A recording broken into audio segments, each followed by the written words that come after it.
It's a nine-chord banger.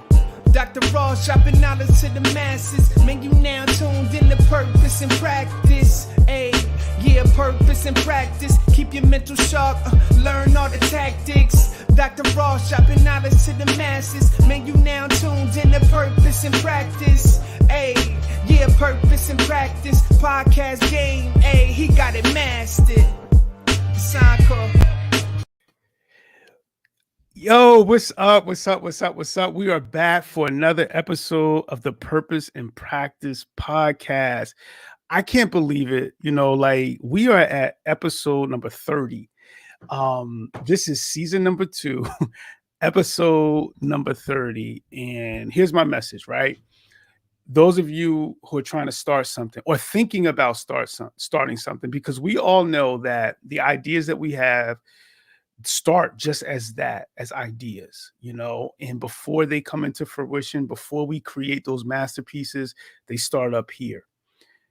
What inspires our ideas is different. Like my idea of this podcast was inspired by someone who's a former student, someone who, like I learned a lot from, Mr. Encore, who you heard the music from. He inspired me. He was doing the beat challenge. I was like, oh my God, I got to do something. And I reached out to him. I said, yo, I'm gonna start this podcast. You're gonna be the first guest. And he was like, all right, done. So what I'm putting out there is that sometimes we have these ideas that when we first think them through, we may never see like, what this can really become. And with that said, I want to touch on, we're ending Black History Month. And I just wanted to touch on, some of you may know, some of you may be familiar with Dr. Carter G. Woodson, but Dr. Carter G. Woodson took Negro History Week to Black History Month. And when I start thinking about like how we birth ideas, and how this greatness comes from single ideas, I think about that, because, in 1926, he started, Negro History Week. Okay. And then in the 60s, it became a month, but not until 1976 was it officially recognized by President Ford as an official, month for Black History Month. So that's just a little, science, a little history behind someone who had an original idea and said, how can we grow this into something greater? So with that said, I want to welcome you all. Hopefully everyone's in great health, and here for another community episode of the Purpose and Practice podcast with your host, Dr. Rawls Dill, who's bringing you fire. We have another special guest tonight. When we talk about going back and bringing forward in that Sankofa, that whole Sankofa, mentality, and treating Sankofa as a bird, which means, or a verb rather, going back and bringing forward. That's what we're doing today with our guest. So with that said, we have Sade Montgomery, who is in the house, and it's so fitting that we start with this education piece. And she is an educator who has been doing her thing in the Long Branch Public School. Shout out to Long Branch Public Schools, my home, Green Wave, whatever you want to say. I went to Leonard Conroe, so I was Leonard Conroe Middle School, then the high school. But shout out to the whole LB, who hold it down, and that'll always be a place that's dear to my heart. It's wow. We got just there you go. Dr. Salvatore, former superintendent in Long Branch, just gave a shout out here at the bottom of the screen. Shout out to you, Doc. And in respect to Mr. Rodriguez, one of my classmates who is now superintendent of schools, man. Shout out to class of 1994. And good luck to you, Mr. Rodriguez, in leading that district, which I'm sure you'll do a great job leading it forward. But we got to get to our guest who has been making it happen in Long Branch, doing her thing at the elementary level. And let me tell you something about elementary teachers. Elementary teachers earn their money. Like, listen, y'all earn your money, Sade. Like, y'all earn your money. So those of you who are out there, if your kids have elementary teachers, love on those teachers, especially now, because it's a hard time for teachers. Love on them, because they are bringing magic. So Sade, how you feeling today? I'm doing good. I'm doing good. That's what's up. That's what's up. So this is a special episode for me because, I've never, it's funny because I think we were in the district at the same time, but we really never connected, No, right? no. What year just, what year did you start in the district? Okay, I started in 2008. Yes, so we definitely were there together, but I was at the time, I think I was at high school when you were elementary, and we never connected. Um, and it's funny because, our families have been connected in many ways, but we never connected professional. So it's really good to have you on the show. And I'm looking forward to, hearing a lot about your story, as a not only as an educator, but even going back. Mhm. And that's what we always like to focus on here, on the show. Oh wow, we got listen, Miss Debbie, shout out to you. Yeah. Definitely one of my first supervisors. Like that's what's crazy. One of my first, I call her boss, but one of my first supervisors, and next door neighbor growing up together. So shout out to you and the family. Hopefully everything is well. So let's go back. We usually like to start by going back, Sade. So if you don't mind, we like to go back and talk about growing up, what it was like growing up, what your experiences were like coming up. So, can you hear me good?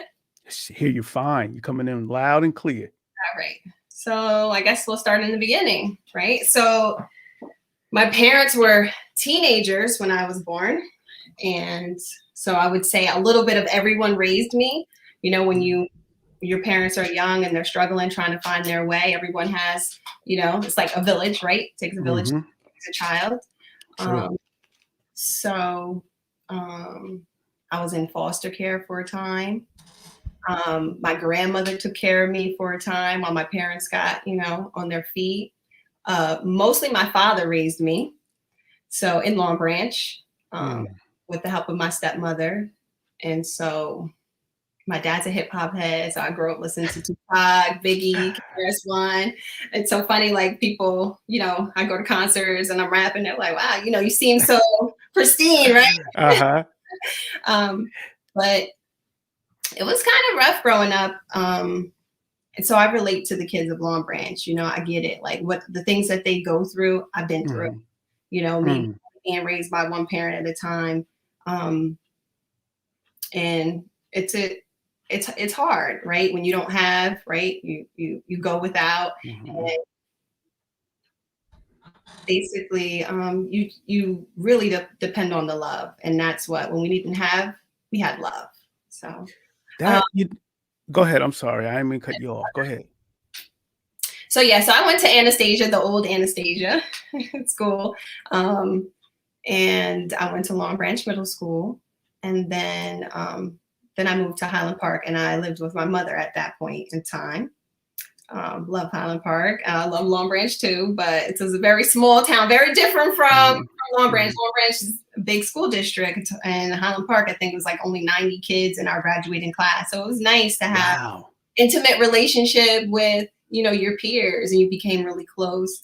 And then I went to Georgian Court, right? I had the opportunity to go to Keene or Georgian Court. And at the time, it just seemed like better for me to go to Georgian Court. And so at the time, it was an all-girls school. So I'm like, let me focus. I think this is a better path for me. It's a good focus for you. It's a good focus school.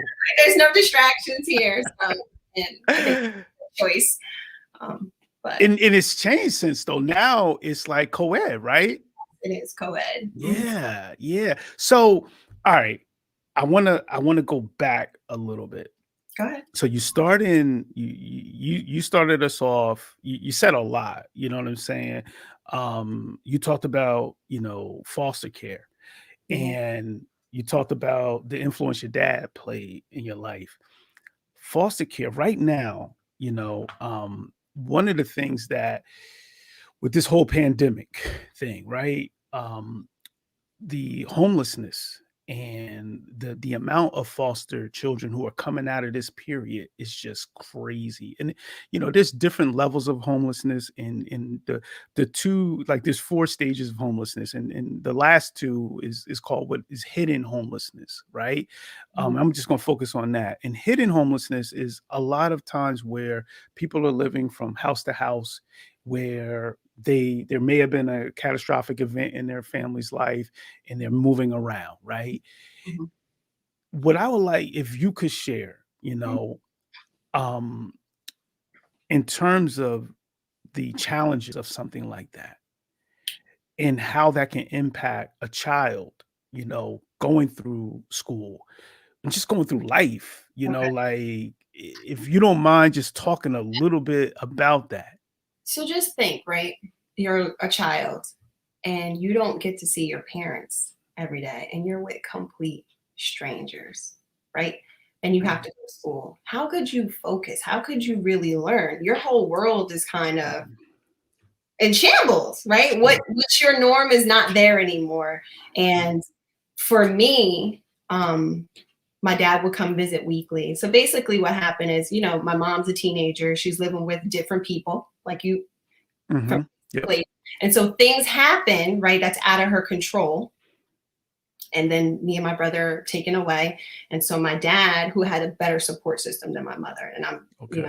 I'm at a place where neither one, they're teenagers. There's no hard feelings toward either one of them. I'm happy to be here, right? Because True. they chose otherwise, right? So my dad's family helped get me and my brother back, and um, just him coming to visit me. I know for him, he shared with me not knowing where your child is sleeping at night or what could be happening to me. So on both ends, okay, it was traumatic. Yes. And I think I just go through life kind of like pushing things out of my mind. But I think later on, things showed up in my life as I became an adult. But and I Right. think about that as a teacher.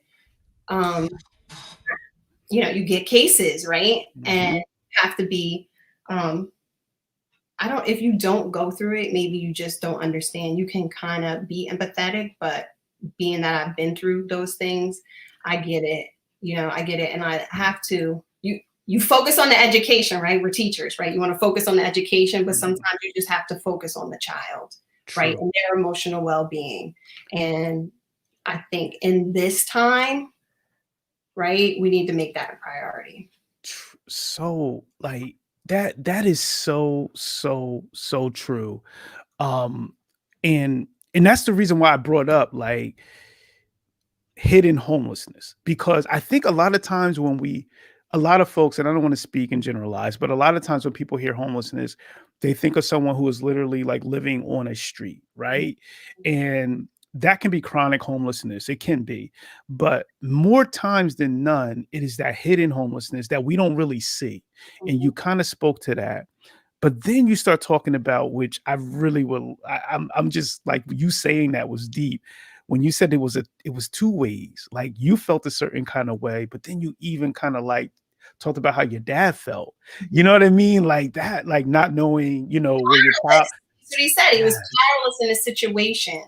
And then another thing is because he's a male, right? He said to me, the judge said to him, "Well, he's a male. Like, why should he Mhm. have her? Like, right? Like a man can't raise a female.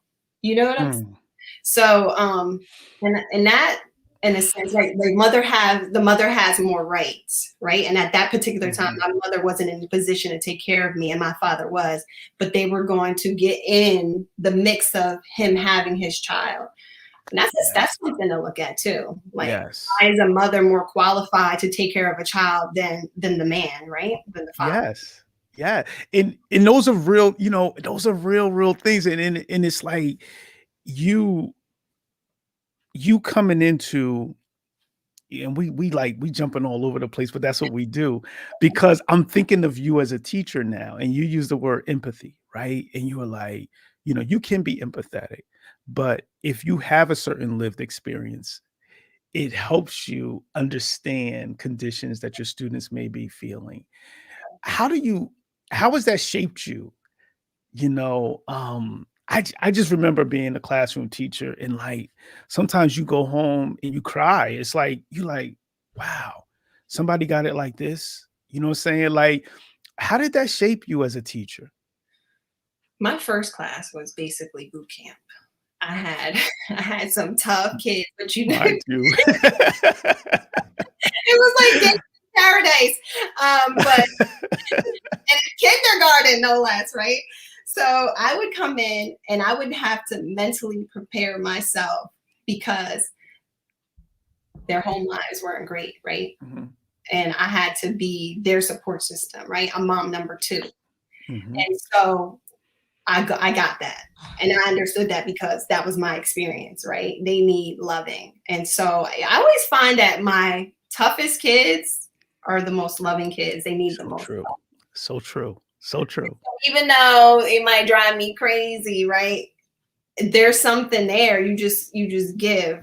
You keep giving. And so what was the question again? Well, what I wanted to do, and you start talking about it, is how it shaped you. Yeah, it You helped know, me be a better teacher, honestly, because I know what they're going through. I can put myself in their shoes. So it's not just the education, it's the human part of it. yeah. And then being a mother, right? That also changed me, right? So you're a certain kind of teacher, and then when you become a mom, you change again because now you're seeing it through a different lens, right? So true. I think about, and I'm going to ask you this question, right? So, one of the challenges of being empathetic, but then at the same time having high expectations, right? That's a struggle a lot of times for teachers because we can easily drop the ball and be like, just love them, but then Not we're me. not. So talk like because you don't strike me, listen, I see how you raise your children. So you don't strike me as someone who Like if they is can, because they have a situation going on, doesn't mean they can't learn, right? So, Mhm, you know what I like how education when it in the beginning, right? We had SFA, right? So mhm. stick to the script, right? And Yep. then the doors broke open. We Oh, so kind you go way back, Sade. so, right, you kind of had to stick to a guide. So now I can do different groups, right? Mhm, So this kid, he can't focus in a group with mhm. 4 other kids. It just needs he needs my attention. We're gonna work on this, and it's just him and I. But you got to make the time, and that's the balance to teaching, like making the time. All right, so you don't get as much playtime today because we need to sit down and we need to work on this one-on-one. So you learn to manage. And Yes. what I love about teaching is every year you get to choose, like, okay, I didn't like the way I did that last year, or, I'm going to try something different. And you kind of get that restart button. You can change. So that's the beauty of education. Agreed.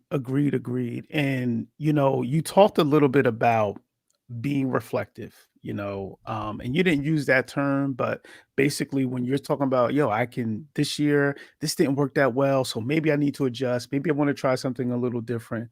I'm holding these students accountable for their learning, because, and this is, I want to make this a point, right?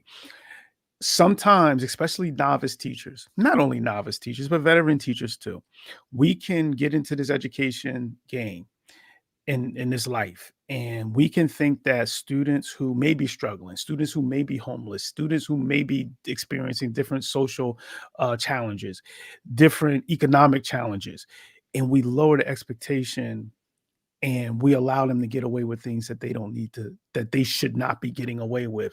I want to put it out there how important it is to continue to have high expectations. So you said that, but I just want to make I don't that know. I think known. that was never a thing. That was never a thing too, because he's going through or she's going through, that Mhm. expectation is lower. For me, it was never.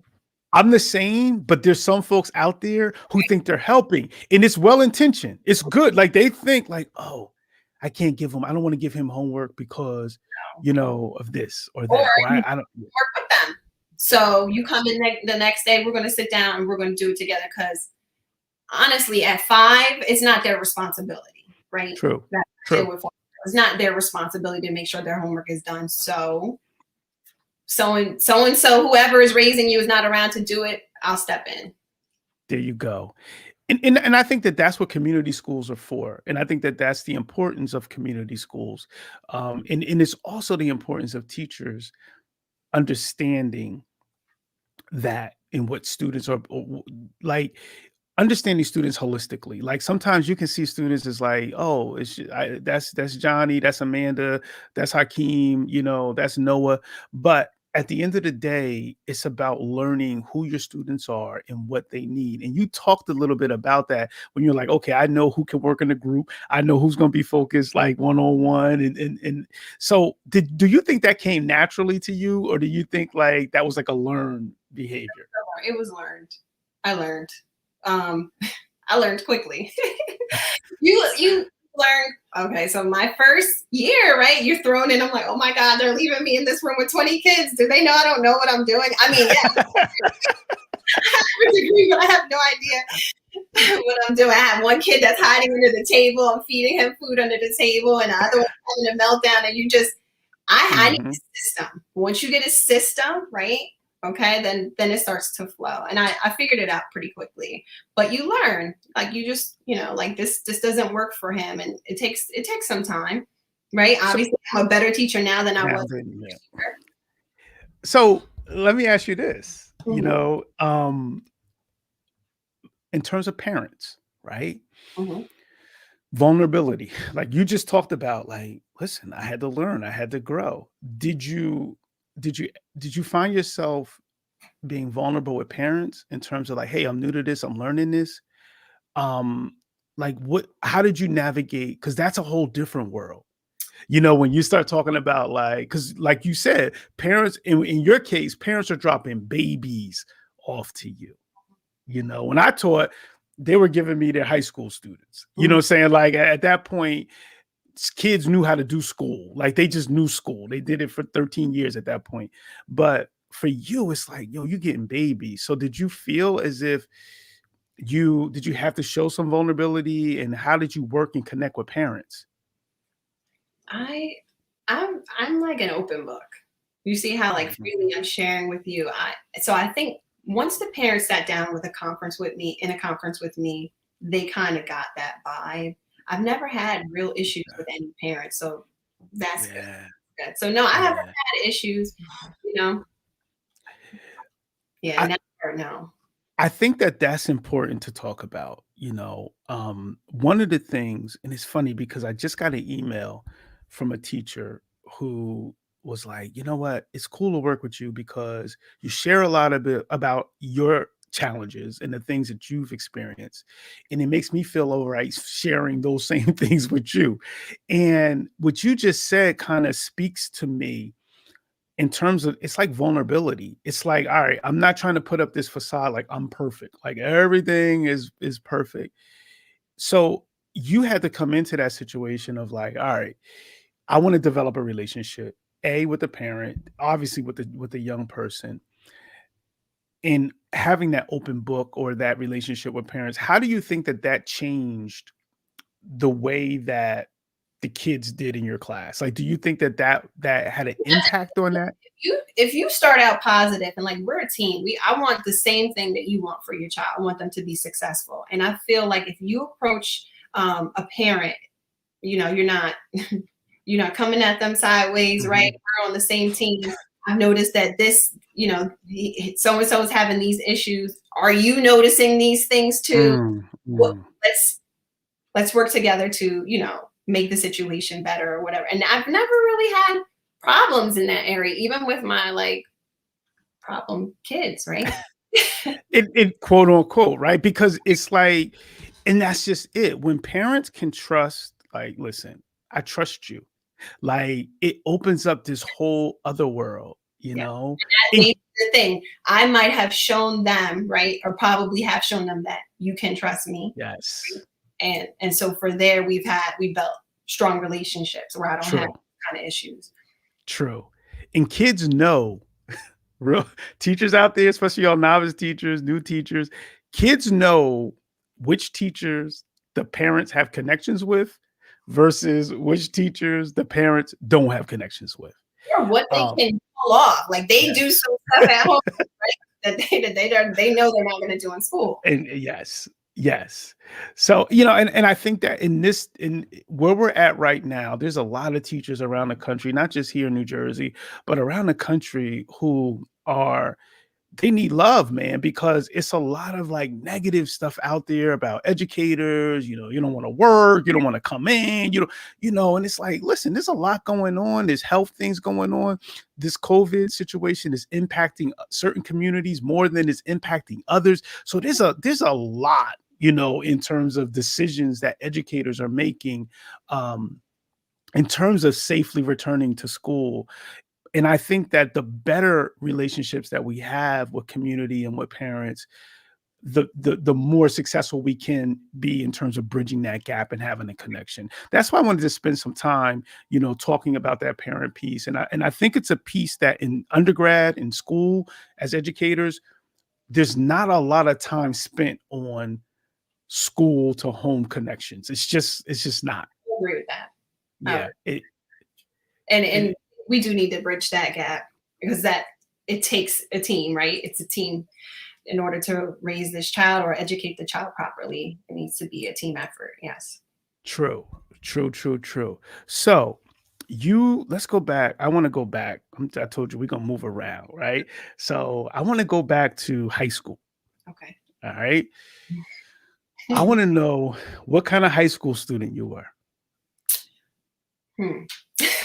Because see, this is a question as an elementary school teacher, you don't get a lot of from kids. In the beginning, right? I was not a good student. Okay. And that's because I was finding myself. My father basically raised me my whole life. Right. And so he's going through his thing right now. And so I'm starting high school. So the family that I had is not the same family I have anymore. Now I'm living with my mother for the first time in my life since I was probably 3 years old. Okay. And so now I'm building a relationship with my mother. My father's not around because he's going through his own thing. And I'm a teenager. I'm 14. Hormones are crazy, right? And so I'm trying to find myself. So in the beginning, I was not a good student, but I pulled it together. So like my sophomore year, I'm like, all right, by junior and senior year, I was straight A student because I wanted to go to college, right? Education was very important in my family, especially my father. Like I wasn't raised with my mother's side of the family. I saw them from time to time, weekends. So we didn't have like a strong relationship. I was raised by my father's family. So, and education was important. And I knew I was going to go to college because that's what you're going to do. And my dad raised me, you never want to depend on a man, right? So you need to make sure that you're educated so that you can stand on your own 2 feet. And that's how I was raised. So I knew that by my junior and senior year, I needed to be a straight A student to pull my GPA up. And so I can get into college. And that's what I did. So, all right. I'm so happy with the honesty, and the transparency. You say I'm an open book, and I'm feeling that. So I had a similar situation, right? Things didn't click for me until junior year. Can you go back to a situation, or even if it's not a specific situation, but when something clicked? Because, I just think that we have these moments. And it's like we can listen during those moments, or we can keep doing the nonsense that we were doing before that moment came. And the rest of your life can depend on whether you listened during that moment or whether you just said, you know what, I'm going to keep going left, and whatever left is. It was kind of a traumatic experience. I got myself into a situation and basically had to make a decision as a young female. Do I want to be a mom, right? Or do I want to, be a young adult and have the normal experience that a young adult should? And so once I had to make that decision, I'm like, I made a sacrifice. And so I need to put 100% into that decision. So that was the turning point for me. So I was like, if I made the sacrifice, right, now I have to be 100% in. And it was like that. Like I became a straight student. I went after school to tutoring, whatever I needed to do, right, because it was so traumatic for me.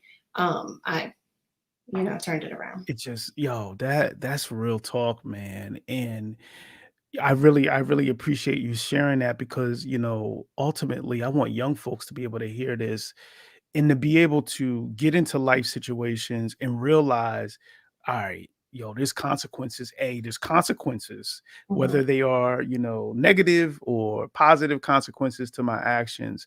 And what you just dropped is a straight jewel in the gym. And Rachel just put yes, so eloquently said. Because that, and that's why I always ask, because I had, listen, some of us, we go through these things and we listen to those little voices and we make changes. So you did that as a junior and a senior, and you made your mind up, like, all right, this is where I'm headed. Like, this is what I'm doing. Right? You get in a bad situation and you grow up really quickly. Yes. Right? And so that's what happened. And I was ready. I was ready for college. I felt like I was an average learner, right?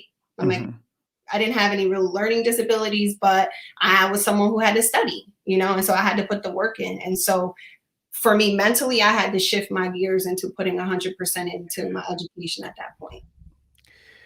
I was the same.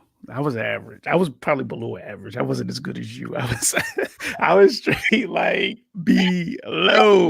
Like I worked hard for them. Trust me. So, and you put that work in, like, but you made a decision. You created a determined idea that this is what I wanted, and whatever it takes, I'm gonna do it. I'm gonna make it happen. So you finish high school. Now, before we moved to high school, were you involved in any sports? Did you do anything in terms of clubs? Pop Warner cheerleader. Okay. I did karate at BKG on Broadway in Long Branch. Shout out to BKG. Yeah, I did karate and cheerleading. Okay. All right. That's what's up. So you have this moment. The moment sends you into like, all right, I got to focus on me. I got to do my thing. You graduate high school, get your act together, get your grades right, graduate high school, and you go immediately to Georgian Court? UF, baby. Listen, shout out to this podcast. I don't had like maybe 5 or 6, maybe 10, believe it or not, out of the 30 EOF. I was EOF too. Like, EOF saved my life because I don't know if I would have got into school without it. So shout out to EOF. And so I don't know if the time when you went, but in EOF, you left the day after you graduated high school and you go to a program where they hold on, Sade. Like, no cap. I'm not that old. Yeah. Okay, Stop don't be talking like I don't know back in the 50s if EOF. I'm not that old. We had to go the day after too. Go ahead, continue your story. The day after, I remember the drive there. So one, I'll be honest, right? I didn't think I was going to make it, right? So I didn't think I was smart enough, right? So in your head, I'm like, I don't know if I'm putting on the front. I don't know if these teachers really like me. They're giving me grades, right? In my head, I didn't think I was smart enough. So I go to EOF and my parents, they're driving me down. So, this is a rare moment that they're together and they're getting along, right? And they drop me off and I'm sitting in my dorm room by myself and I start crying because I'm like, I don't know if I can do this. And I think when I get there, when I feel like I can't do something, I work really hard to succeed. So student support services, they knew me, I was out there every day. If I needed a paper reviewed, I made friends with them where I'm calling, the professors there at 3:00 in the morning, crying to them on the phone, right? So I made those relationships and I built like a little family and they helped me succeed. because my dad didn't go to college, my mother didn't go to college, we didn't have money, right? So those support services really, helped me get through. True. And that was, and to those of you out there who may not be familiar with EOF, right? Because we're just throwing that term around, but Educational Opportunity Fund, all right? That's basically what it was. And it was for, as Sade just said, it was for first generation college students. Parents may not have been in great financial situations. You usually had to be low income. Your grades were kind of like average to below average. So, all right, thank you. Yeah. But it's like you said something though, that as an EOF student myself, when I got to campus, I experienced anyway, imposter syndrome. And you said, in the way you started your story, you were like, yo, when I got there was a moment you had where it's like, do I belong here? And you talked about crying, like in your dorm room. What was it that kind of convinced you that, like, all right, I belong and I ain't checking out. Like, I'm not giving up on this. I'm gonna make this happen. So, because I lived in student support services and because EOF, they made sure that I had the tutors that I needed, I put the work in and I got the results.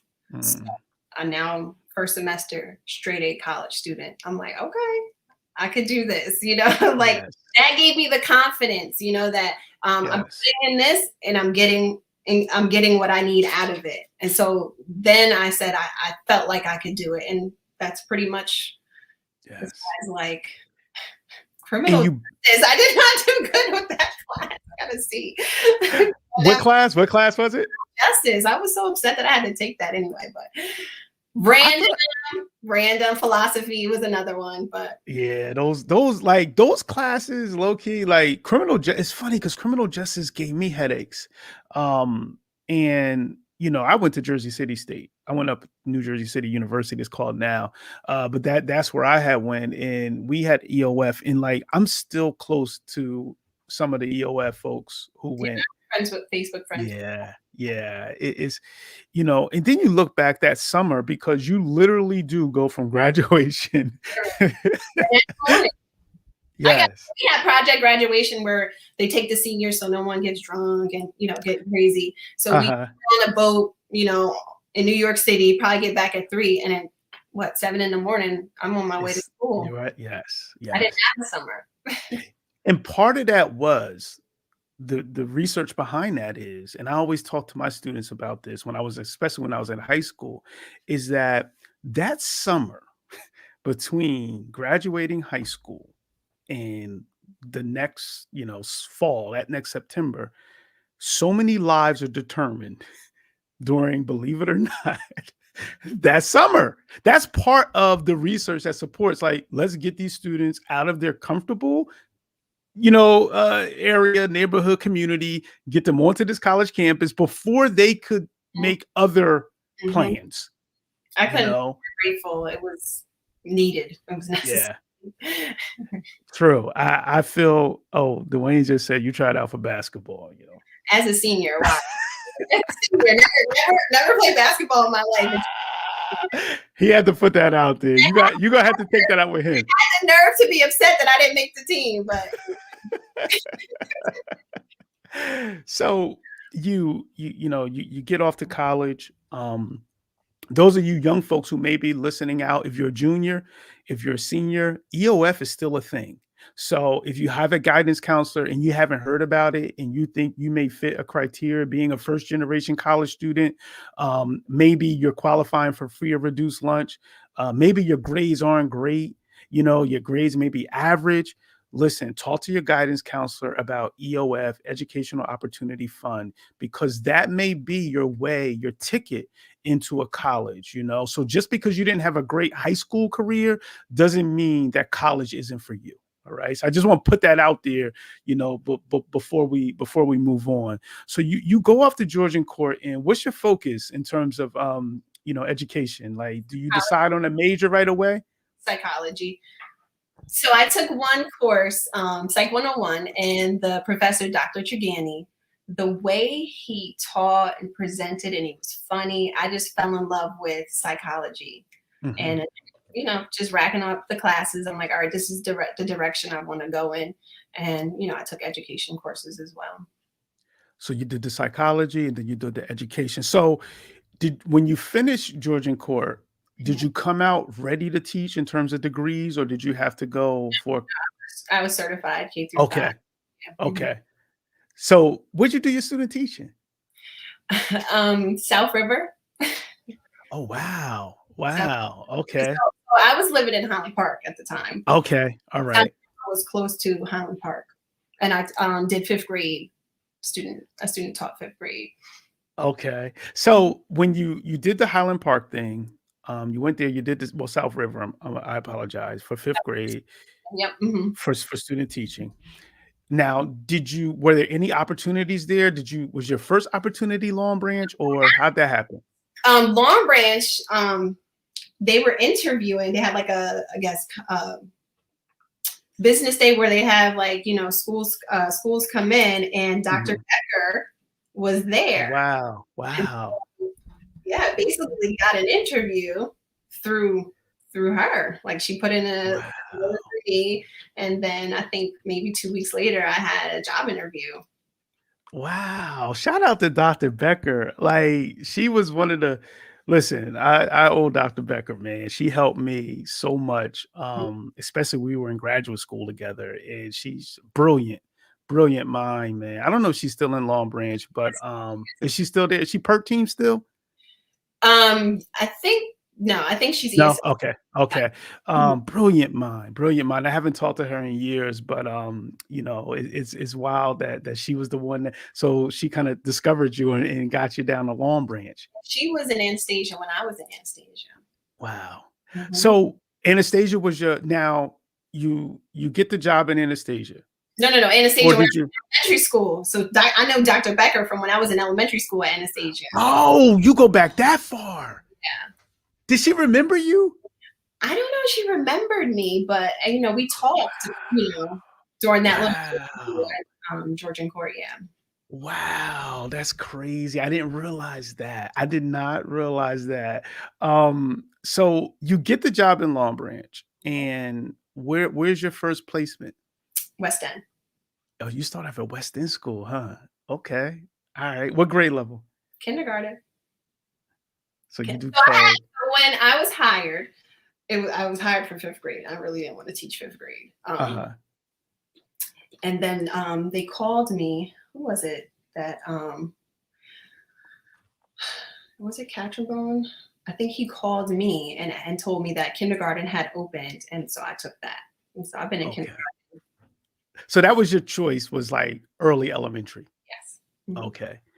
And are you still in kindergarten? Has it been pretty much kindergarten all the way through? All the way through. Jeez. I love kindergarten. I love it. I love Listen. babies. I'm like mommy number 2. I love kindergarten.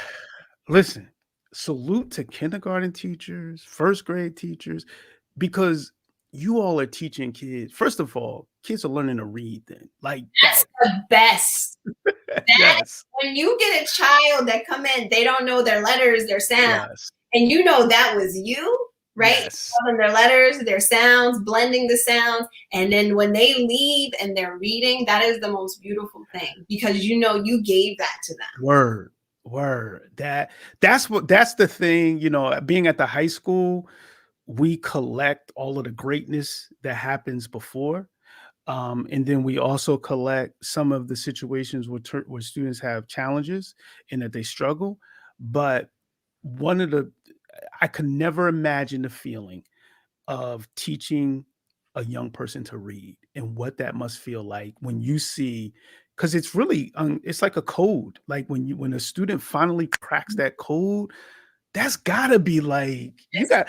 Amazing. It's a great feeling. It's a great feeling. It is. It's like, oh, they can sound it out. Oh, they remember the sight words. Oh, they use the paper clues. Yeah. It's like, yo, high school folks, we don't get that feeling. Like it's like, okay, they're using textual evidence.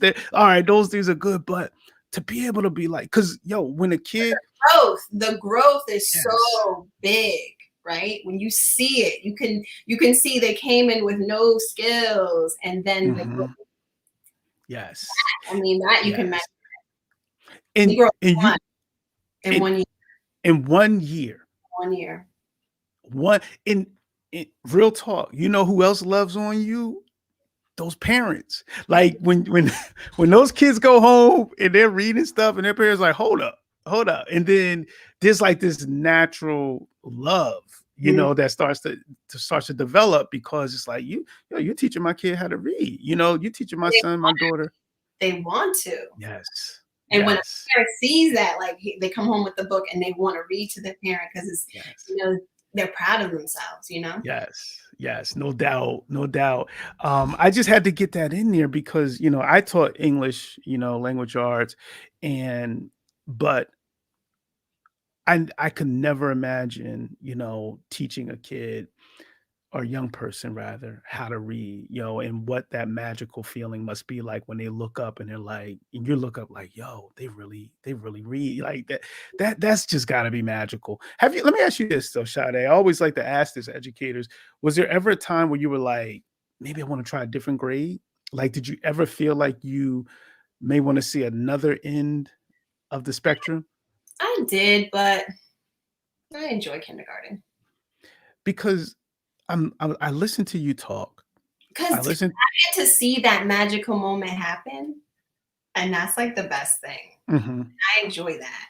But maybe when I get older, maybe I want to, because it is a lot of energy, right? I have to give. True. I'm like performing, and sometimes, you got a long night at home with your own kids, and you come in. Flip the switch and perform. So maybe when I'm 45 or something, I might feel differently. And, I asked that because I would love to see some older students at the middle school or high school students to be able to experience class with you. And I say that because, at those levels, there are some real life experiences that kids need to hear about, and they need to have adults in their life who are keeping it real about like decision making, and how decisions, can shape our lives, how they do shape our lives. And I just think about you because I know I was a high school teacher, and some of the things, that I was able to give advice on in terms of high school students, like it was life changing. And I'm hearing some of your stories, and I'm like, wow, she would kill it. A mentor, Yes. like young women. I would love to be a mentor. I mean, one day I just took my nieces in the car with me, and I know their mom is not going to have the hard conversations. I told them some stuff, and they're quiet in the back seat, but it was some things that needed to be said. Yes. They're in high school now, and they open book. These are some of the things that I've been through. These are some of the bad choices that I made, and I'm always telling you that. So number one, you're comfortable knowing that no matter what you do, you can come to me, right? Yes. Okay, because I've been through the same thing. And so I would love to do that for young women. That's always something I wanted to do. I had the opportunity to be an RA, right, for the EOF girls. Yeah. So, they're coming in, right? And so now I have wisdom under my belt because now I'm a senior. And I love that opportunity to kind of, these are the things that helped me become successful in college. And now I had that wisdom to give back to them. Yes. And I'm from the same, place, right? So that was a good experience. True. And that's why I was like, because I'm always, I always have my recruiting hat on in terms of not recruiting in terms of a school district, but recruiting, I do that too, but in recruiting in terms of what young folks need and at what ages young folks need certain people in their lives. And I like that you hit the mentorship, because it doesn't have to necessarily be their teacher. It could be, a mentor. So I'm happy that you touched on that, because I think that that's important, man, to have those real conversations with young people. And that's why that village is important, because sometimes a parent may not feel comfortable having that conversation. It's like, all right, auntie got to have it. Unc got to have it, but it's got to be had, you Right. know, it's got to be had. So we don't got a lot to learn a lot about you personally growing up, challenges, how you overcame those challenges, what motivated you to overcome those challenges, how you stuck with, you know, your success path. I don't like using the word success, but how you stuck with your path and what you were passionate about, what you believed in. And professionally, how you knocked it out on the park. How long you been teaching? How many years you got in? Year 12. You're 12. All right. So you got 12 years in, you doing the real work down there with those babies. So you mentioned, you know, as a mom, I got to raise, you know, bringing up my kids, but then I'm also loving on these kids. Can you talk to us a little bit about the complexity? Because I struggle with this sometimes, right? As educators, we have our kids at home. Mm-hmm. Then we have kids who we call our kids at school. We still call them our kids. Are there times where you feel like, you know, like this tug of war between your energy, your time, your focus, and what you're able to give from 6 o'clock to 10 o'clock at night, as opposed to what you're giving in the morning? Is there, because I've had guilt where I'm like, I live with mom guilt. yeah, Thing. It's a real thing. So for me, and number one with baby number 2. So Aubrey, right? Avery got so much more from me.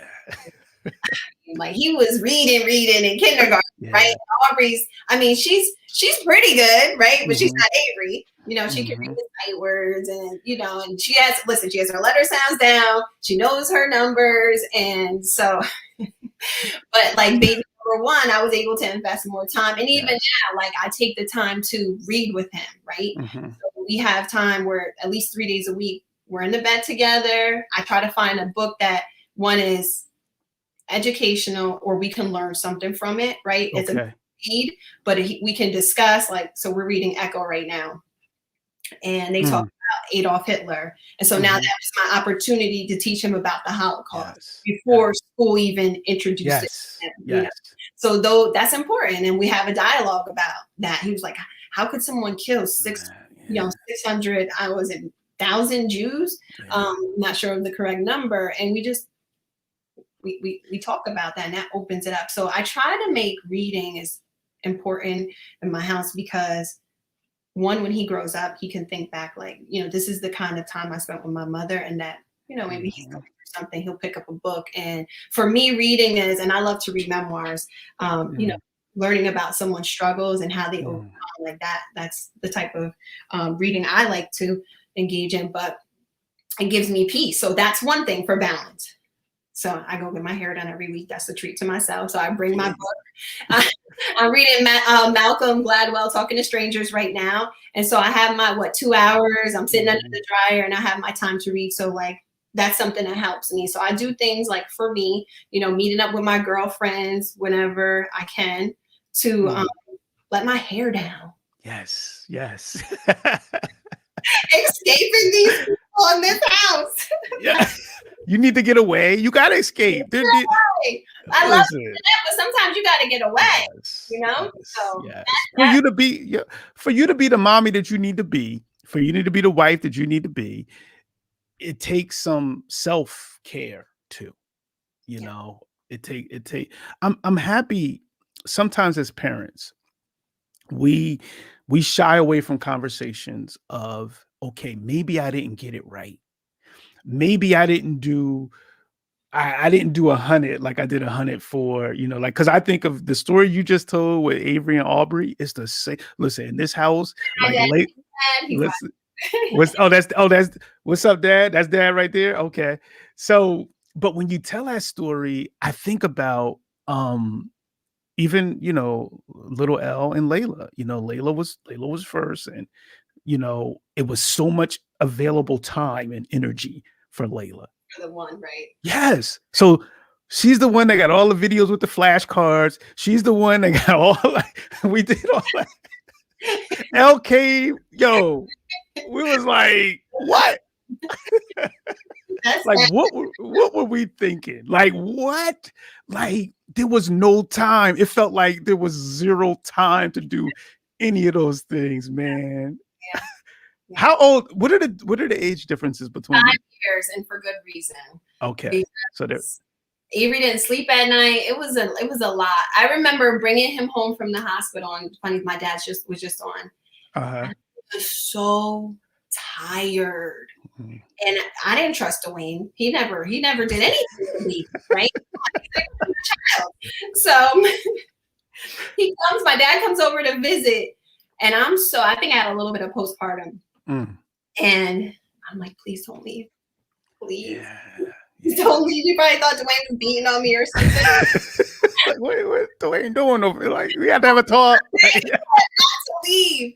And I was just so tired at that point. I just gave Avery, I didn't care. They slept on the couch. I had my little baby sleeping on the couch. But at that point, I did not care. I just needed like mental time for myself. Like I needed time it was a whirlwind. You go from just being a single woman Yes. living it up, right? Independent, in and out of the club. So, wow, mom. And it's over, right? It's over. It's over. And I can't sleep when I want to sleep. No, we put that baby in the bassinet. We came home from the hospital and he screamed till the sun came up. I said, and then he's like, I'm like, I don't know what I'm doing. Okay. I fed the boy.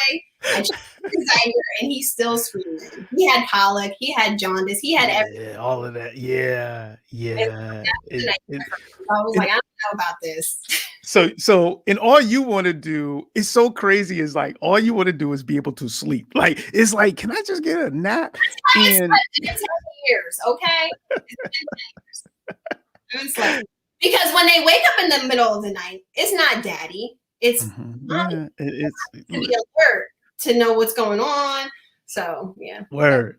And I definitely been there.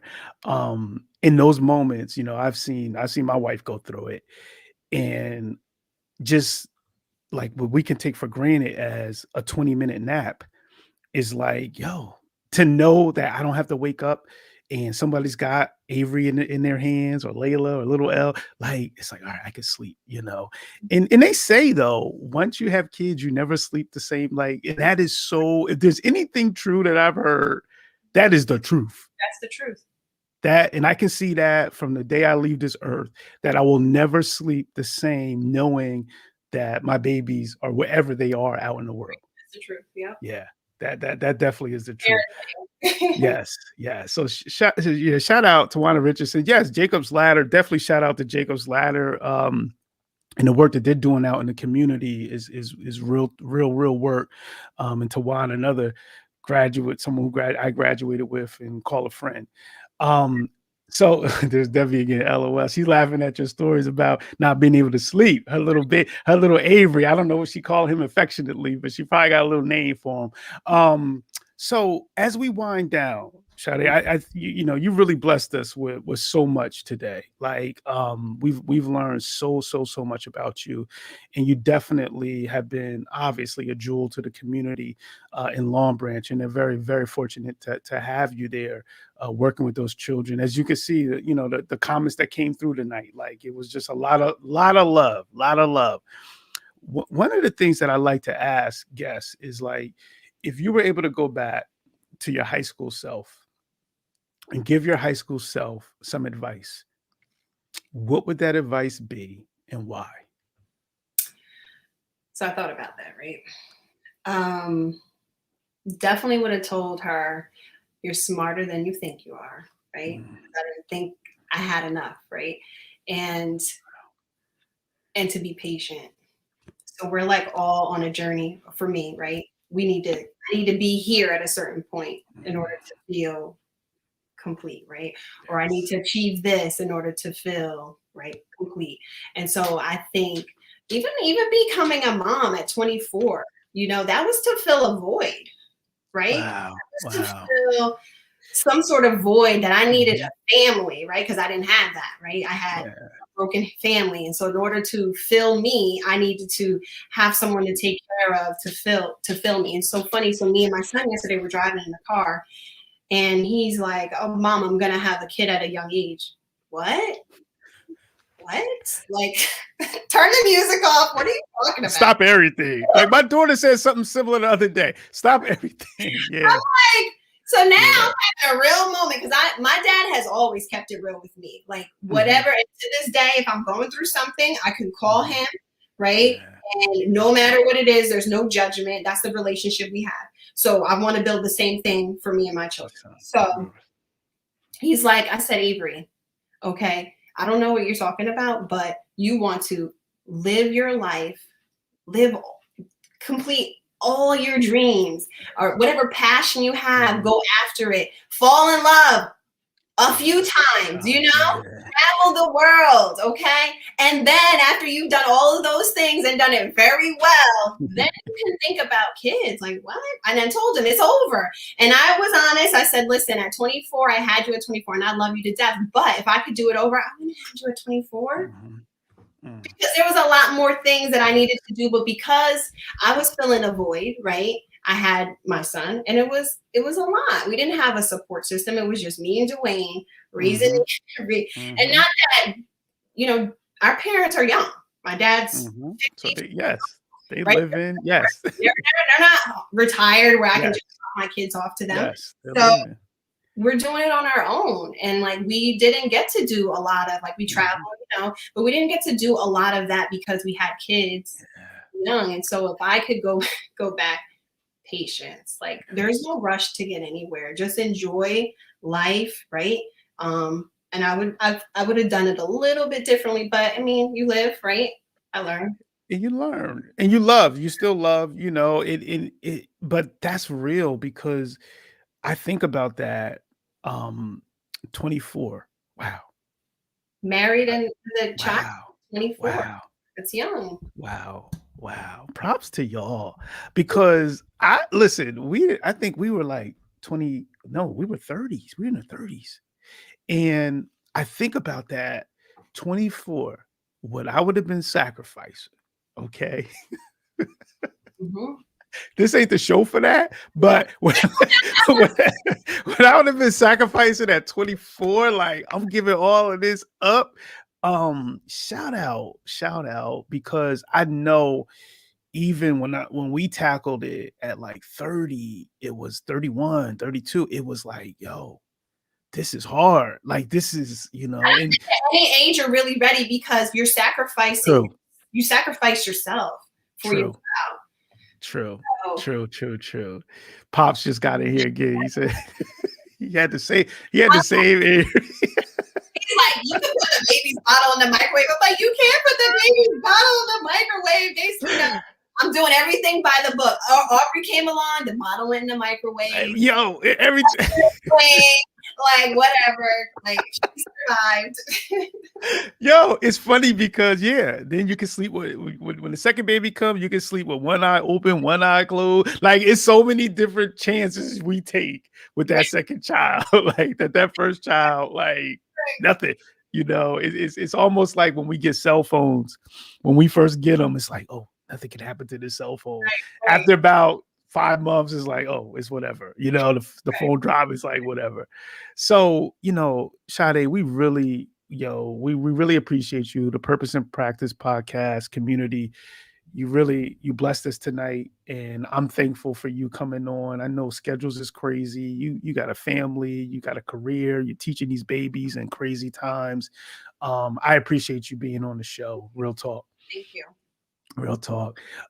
Is there anything that you would like to close out with before we hop off for the night? Is there anything that you didn't get a chance to talk about or you didn't get a chance to say that you would like to say? I would just say, like, in these times, just give yourself grace. I think, just talking to my besties, everyone's kind of going through something and, not feeling 100%. I think it's just these times.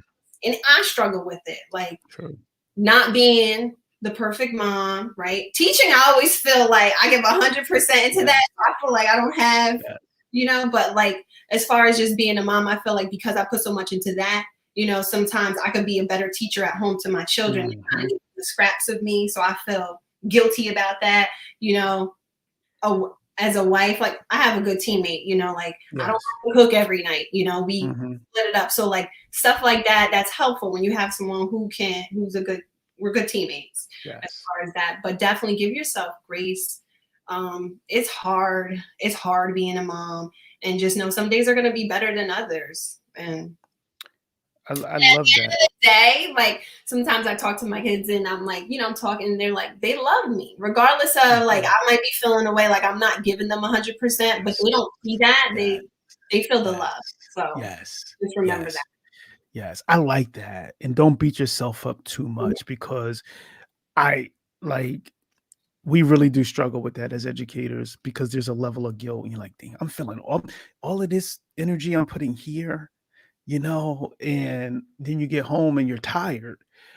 So yeah, you know, and I definitely, we could do a whole show, real talk, we could do a whole show on that with educators. I think that may be a show. I may get some people together, like teachers, and just talk through that. Because I think we all can learn about forgiving ourselves of that guilt. Right. You know, am I doing enough at home?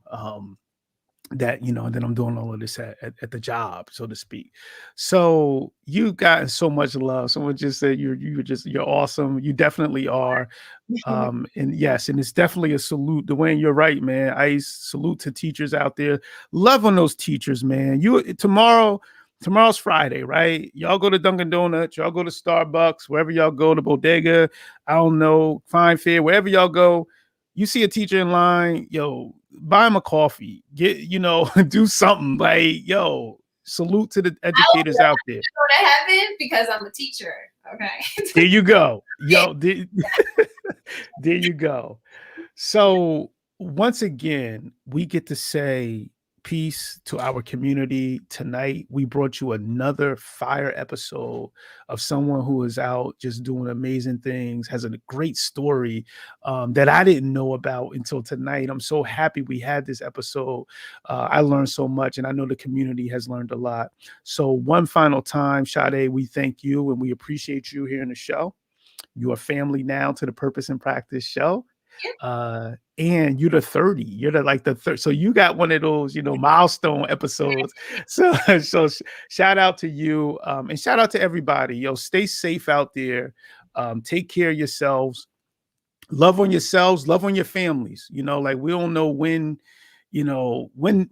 this world's going to take one of us away. So love on your families out there. I think that's something that we definitely have to do, and love on yourselves. With that said, next week, we got another great episode. We got another educator coming next week that we're going to, hear. I just feel like energy toward educators right now is important. So we're going to be hitting y'all off with another educator next week. Until then, be safe, take care, and we'll see y'all on the other side. Like, I think, what are we doing next? Thursday at 7. Next Thursday at 7. We are Thursday at 7. We'll see y'all. Peace.